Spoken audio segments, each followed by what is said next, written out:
Film की शुरुआत James नाम के एक कॉलेज छात्र से होती है। वह देर तक सोता रह जाता है और जब उसकी आंख खुलती है तब तक कॉलेज के लिए काफी देर हो चुकी होती है। घबराकर वह अपनी किताबें उठाता है और पूरी रफ्तार से कॉलेज की ओर दौड़ पड़ता है। उधर फिलॉसफी की क्लास शुरू हो चुकी होती है। प्रोफेसर जिम दरवाजा बंद करने ही वाले होते हैं कि तभी जेम्स अपनी किताब दरवाजे के बीच में फंसा देता है। दरवाजा रुक जाता है और वह जल्दी से अंदर आ जाता है।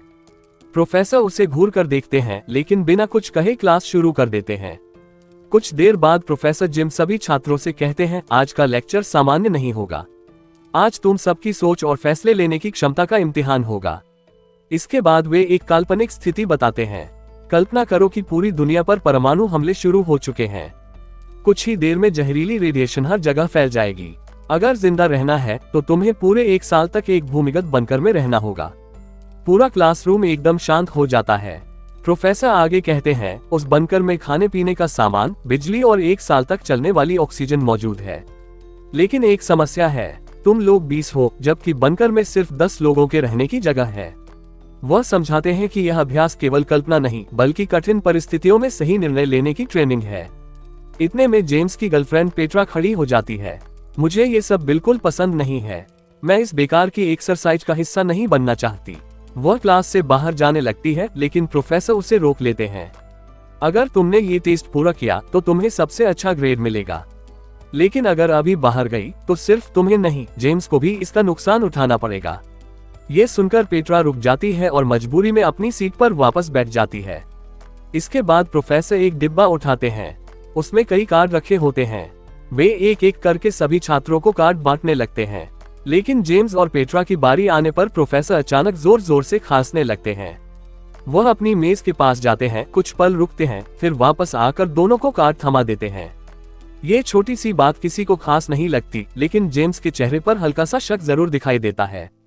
अब प्रोफेसर सभी से कहते हैं, इन कार्डों पर तुम्हारा पेशा लिखा है।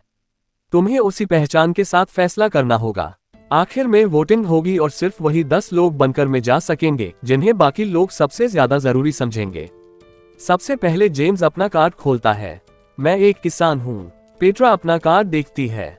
मैं एक इंजीनियर हूँ। इसके बाद बाकी छात्र भी अपने अपने कार्ड पढ़कर सुनाने लगते हैं। कोई डॉक्टर होता है, कोई वैज्ञानिक, कोई सैनिक, तो कोई दूसरे पेशे से जुड़ा हुआ। आखिर में एक छात्र मुस्कुराते हुए कहता है, मैं एक कवि हूँ। उसके इतना कहते ही अचानक प्रोफेसर जिम अपनी बंदूक निकालते हैं।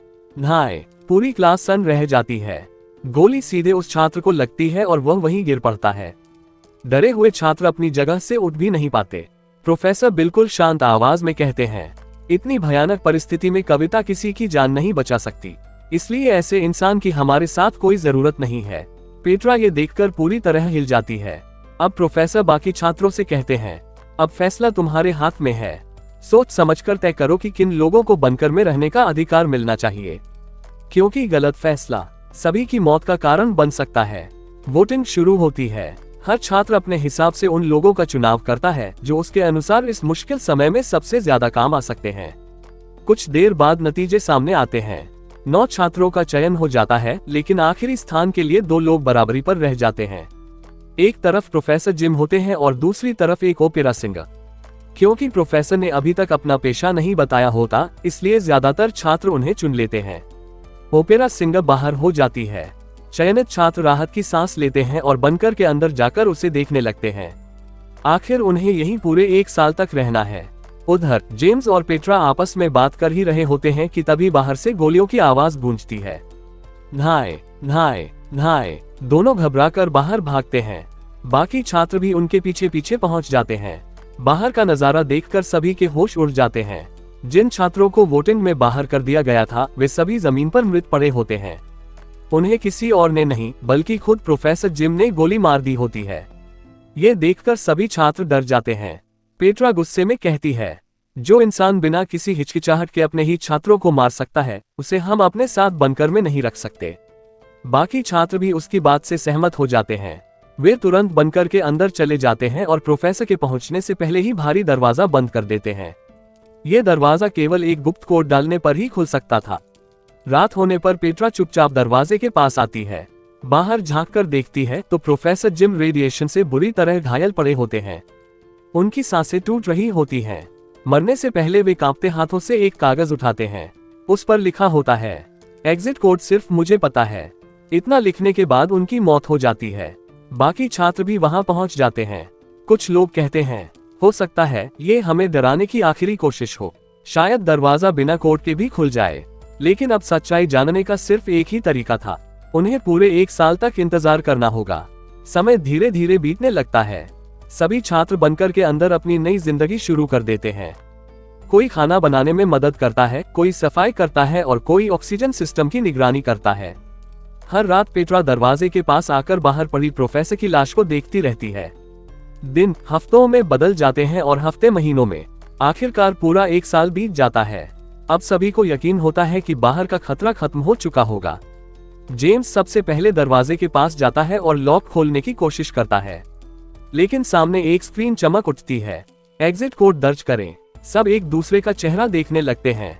किसी को भी वह कोड नहीं पता होता। वे कई तरीके अपनाते हैं। कोई लॉक तोड़ने की कोशिश करता है तो कोई गोलियां चलाकर दरवाजा खोलना चाहता है, लेकिन मोटा स्टील का दरवाजा टस से मस नहीं होता। इसी बीच बंकर की 1 साल की ऑक्सीजन भी पूरी तरह खत्म होने लगती है। धीरे धीरे सभी का दम घुटने लगता है। एक एक करके सभी छात्र वहीं गिर पड़ते हैं। आखिर में जेम्स और पेट्रा भी एक दूसरे का हाथ पकड़े आखिरी सांस लेते हैं, और देखते ही देखते पूरा बंकर मौत की खामोशी में डूब जाता है। अचानक दृश्य बदल जाता है। सभी छात्र फिर से उसी क्लासरूम में बैठे होते हैं जैसे कुछ हुआ ही ना हो। प्रोफेसर जिम शांत चेहरे के साथ कहते हैं, यही गलती लोग असली संकट में करते हैं। वे भावनाओं में बहकर ऐसे व्यक्ति को बाहर कर देते हैं जिसके पास सबसे जरूरी जानकारी होती है। तभी एक छात्र पूछता है, सर आपको एग्जिट कोड कैसे पता था? प्रोफेसर मुस्कुराते हुए अपना प्रोफेशन कार्ड निकालते हैं। उस पर लिखा होता है, बंकर डिजाइनर। वह कहते हैं, जिसने बंकर बनाया हो उसे उसका हर राज पता होना ही चाहिए। इसके बाद वे घोषणा करते हैं, अब शुरू होगा दूसरा राउंड, और इस बार हालात पहले से भी ज्यादा खतरनाक होंगे। प्रोफेसर जिम गहरी सांस लेते हैं और कहते हैं, इस बार कल्पना करो कि पूरी दुनिया ज्वालामुखियों के भयानक विस्फोट से तबाह हो चुकी है। न्यूक्लियर रेडिएशन ने लगभग हर इंसान की जान ले ली है। अब सिर्फ तुम लोग बचे हो और मानव सभ्यता को दोबारा बसाने की जिम्मेदारी भी तुम्हारे कंधों पर है। इतना कहते ही सभी छात्र फिर से अपनी कल्पना की दुनिया में पहुंच जाते हैं। इस बार भी उनके सामने वही बनकर होता है। प्रोफेसर अंदर जाते हैं और वहां रखी एक बंदूक अपने पास रख लेते हैं। फिर बाहर आकर सभी छात्रों को नए प्रोफेशन कार्ड बांटते हैं। जेम्स अपना कार्ड खोलता है। वह इस बार भी किसान होता है, लेकिन कार्ड पर एक और जानकारी लिखी होती है, वह संतान पैदा करने में असमर्थ है। इसके बावजूद खेती का अनुभव होने के कारण उसे ज्यादातर छात्रों का समर्थन मिल जाता है। अब बाकी छात्र भी अपने अपने कार्ड पढ़कर सुनाने लगते हैं। किसी के पास डॉक्टर की जिम्मेदारी होती है, कोई वैज्ञानिक होता है तो कोई इंजीनियर। वोटिंग खत्म होने के बाद कुछ छात्रों का चयन हो जाता है और बाकी को बाहर कर दिया जाता है। तभी एक बार फिर वही छात्र सामने आता है जिसके कार्ड पर कवि लिखा होता है। प्रोफेसर बिना एक पल गंवाए फिर से बंदूक उठाते हैं। धाए गोली चलते ही वह छात्र वहीं गिर पड़ता है। प्रोफेसर ठंडी आवाज में कहते हैं, दुनिया बचाने के लिए भावनाएं नहीं, काम आने वाले लोग चाहिए। ये दृश्य देखकर सभी छात्रों के मन में फिर से डर बैठ जाता है। उधर जिन छात्रों को बाहर किया गया था वे अपनी जान बचाने के लिए वहां से भागने लगते हैं, लेकिन कुछ ही दूर पहुंचते हैं कि एक विशाल ज्वालामुखी फट पड़ता है। लावा की लहरें सब कुछ अपने साथ बहा ले जाती हैं और देखते ही देखते वे सभी मारे जाते हैं। अब चुने गए छात्र और प्रोफेसर बनकर के अंदर रहने लगते हैं। रात के समय पेट्रा जेम्स को ढूंढते हुए एक कमरे तक पहुंचती है, लेकिन वहां का नजारा देखकर उसके पैरों तले जमीन खिसक जाती है। जेम्स किसी दूसरे छात्र जैक के साथ बेहद करीब होता है। पेट्रा की आंखों में आंसू आ जाते हैं। जेम्स उसके पीछे पीछे बाहर आता है और उसे समझाने की कोशिश करता है, लेकिन पेट्रा उसकी एक भी बात सुनने को तैयार नहीं होती। अगले दिन सभी छात्र इकट्ठा होकर चर्चा करते हैं। अगर उन्हें दुनिया को फिर से बसाना है तो हर किसी को अपना जीवन साथी चुनना होगा ताकि आने वाली पीढ़ी की शुरुआत हो सके। धीरे धीरे सभी अपनी अपनी जोड़ी बना लेते हैं, लेकिन जब पेट्रा की बारी आती है तो जेम्स उसके साथ नहीं हो सकता। आखिरकार पेट्रा मजबूरी में प्रोफेसर जिम को अपना साथी चुन लेती है। ये देखकर जेम्स अंदर ही अंदर टूट जाता है। कुछ हफ्ते बीत जाते हैं लेकिन कोई भी लड़की गर्भवती नहीं होती। तब प्रोफेसर कहते हैं, शायद हमें अपने साथी बदलने चाहिए, हो सकता है तभी हमारी कोशिश सफल हो। उनकी बात सुनकर एक छात्रा विरोध में खड़ी हो जाती है। वह कहती है, हम इंसान हैं, कोई प्रयोग नहीं। अब हम तुम्हारी हर बात नहीं मानेंगे। उसकी यह बात सुनकर प्रोफेसर का चेहरा गुस्से से लाल हो जाता है। वह बिना कुछ बोले वहां से चले जाते हैं। कुछ ही देर बाद वे वापस लौटते हैं, लेकिन इस बार उनके हाथ में फिर से वही बंदूक होती है। प्रोफेसर जिम बंदूक लेकर वापस आते हैं और सभी छात्रों को घूरते हुए कहते हैं, अब बहुत हो चुका। अगर तुम लोग मेरी बात नहीं मानोगे तो इस मिशन का कोई मतलब नहीं रहेगा। वह बाकी छात्रों को वहां से हटने का आदेश देते हैं। सभी धीरे धीरे पीछे हट जाते हैं, लेकिन एक छात्र चुपके से वहीं छिपा रह जाता है। जैसे ही प्रोफेसर उस छात्रा पर बंदूक तानते हैं, छिपा हुआ छात्र अचानक बाहर निकलता है और उन पर झपट पड़ता है। दोनों के बीच जबरदस्त हाथापाई शुरू हो जाती है। गुस्से में प्रोफेसर बनकर का दरवाजा खोल देते हैं। दरवाजा खुलते ही बाहर का रेडिएशन और तेज धमाका अंदर तक पहुंच जाता है। कुछ ही पलों में पूरा बनकर तबाह हो जाता है और सभी छात्र मारे जाते हैं। अगले ही पल दृश्य फिर बदल जाता है। सभी छात्र दोबारा क्लासरूम में बैठे होते हैं। इस बार जेम्स प्रोफेसर से एक सवाल करता है, जब आपने मुझे और पेट्रा को काट दिए थे तब आप बार बार अपनी मेज के पास क्यों जा रहे थे? प्रोफेसर इसे साधारण बात बताकर टालने की कोशिश करते हैं, लेकिन जेम्स उनकी मेज पर रखा कार्ड बॉक्स उठा लेता है। ध्यान से देखने पर उसे पता चलता है कि उस बॉक्स में छिपे हुए अलग अलग खाने बने हैं, यानी प्रोफेसर किसी का भी कार्ड बदल सकते थे। अब जेम्स को समझ आ जाता है कि हर बार उसके और पेट्रा के कार्ड जानबूझकर बदले गए थे। वह सबके सामने कहता है, ये निष्पक्ष परीक्षा नहीं थी, आपने अपनी पसंद के हिसाब से खेल खेला है। क्लास के बाकी छात्र भी जेम्स की बात से सहमत हो जाते हैं। आखिरकार प्रोफेसर तीसरा और अंतिम राउंड शुरू करने के लिए तैयार हो जाते हैं। इस बार सभी खुद को एक सुनसान द्वीप पर कल्पना करते हैं, जहां कुछ ही समय बाद परमाणु हमला होने वाला है। पास में एक सुरक्षित बंकर भी है, लेकिन उसमें सीमित लोगों के लिए ही जगह है। प्रोफेसर पहले की तरह बंकर में जाकर बंदूक उठा लेते हैं। इस बार पेट्रा उनकी हर हरकत पर नजर रखती है। मौका मिलते ही वह चुपके से बंदूक से गोलियां निकाल देती है और हथियार वापस वहीं रख देती है। इसके बाद चयन की प्रक्रिया शुरू होती है। पेट्रा इस बार पूरी ईमानदारी से फैसला करती है। वह ऐसे लोगों को चुनती है जिनके कौशल भविष्य में सचमुच काम आ सकते हैं। आखिर में फैसला जेम्स और प्रोफेसर के बीच आकर रुक जाता है। पेट्रा बिना झिझक जेम्स को चुन लेती है और प्रोफेसर को बाहर कर देती है। ये देखकर प्रोफेसर अपना आपा खो बैठते हैं। वे तुरंत बंदूक निकालकर जेम्स पर तान देते हैं, लेकिन ट्रिगर दबाने के बाद भी कोई गोली नहीं चलती। तभी पेट्रा मुस्कुराते हुए कहती है, मैंने पहले ही इसकी सारी गोलियां निकाल दी थीं। प्रोफेसर हैरान रह जाते हैं। पेट्रा आगे कहती है, आज असली परीक्षा हमारी नहीं, आपकी थी। अगर आपने हिंसा का रास्ता नहीं चुना होता तो शायद हम आपको अपने साथ ले जाते। प्रोफेसर आखिरी कोशिश करते हुए कहते हैं, मेरे बिना तुम लोग बनकर से कभी बाहर नहीं निकल पाओगे। एग्जिट कोड सिर्फ मुझे पता है। तभी एक छात्रा आगे आती है और कहती है, नहीं, दूसरे राउंड में आपने गुस्से में खुद दरवाजा खोला था, उसी समय मैंने कोड देख लिया था। ये सुनकर प्रोफेसर पूरी तरह निरुत्तर हो जाते हैं। गुस्से में वे वहां से चले जाते हैं। अब पेट्रा एक नया फैसला लेती है। वह अपनी जगह दूसरे छात्र चिप्स को बंकर में भेजने का निर्णय करती है और खुद बाहर रहने वाले छात्रों के साथ नाव से दूसरे द्वीप पर जाने की तैयारी करती है। लेकिन ठीक उसी समय चिप्स अचानक चाल चल देता है। वह पेट्रा को बंकर के अंदर धक्का देकर खुद बाहर निकल आता है और दरवाजा बंद कर देता है।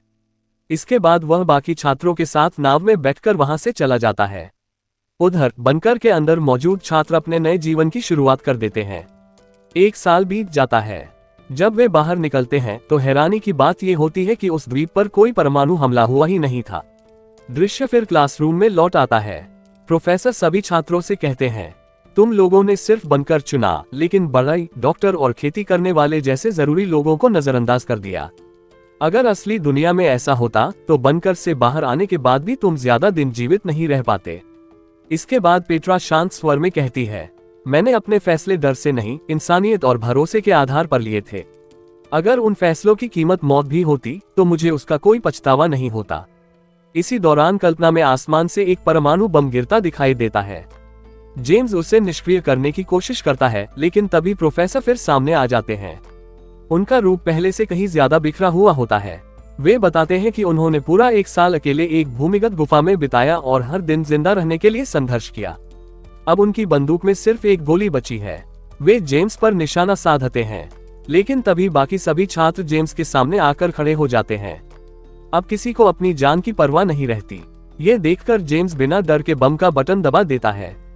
एक भीषण विस्फोट होता है और पूरी कल्पना की दुनिया खत्म हो जाती है। आखिरी बार क्लासरूम दिखाई देता है। सभी छात्र अपनी कॉपियां जमा करके बाहर निकलने लगते हैं, लेकिन पेट्रा वहीं रुक जाती है। वह दरवाजा बंद करती है और प्रोफेसर से कहती है, अब मुझे समझ आ गया है कि आपने हर बार जेम्स के साथ पक्षपात क्यों किया। प्रोफेसर कुछ पल चुप रहते हैं, फिर धीमी आवाज में कहते हैं, क्योंकि मैं तुम्हें पसंद करता हूँ और मुझे लगता था कि जेम्स तुम्हारे लायक नहीं है। पेट्रा मुस्कुराती है। वह कहती है, हो सकता है जेम्स में कई कमियां हो, लेकिन मैं उससे प्यार करती हूँ और प्यार किसी परीक्षा या नियम से नहीं बदलता। इतना कहकर वह प्रोफेसर के गाल पर हल्का सा चुंबन देती है और क्लासरूम से बाहर चली जाती है। प्रोफेसर अकेले रह जाते हैं। वे खाली क्लास में बैठकर अलग अलग संभावनाओं के बारे में सोचते रहते हैं। उन्हें एहसास हो जाता है कि हर परिस्थिति को तर्क से नहीं, बल्कि इंसानियत और भरोसे से भी देखा जा सकता है। यहीं पर फिल्म समाप्त होती है।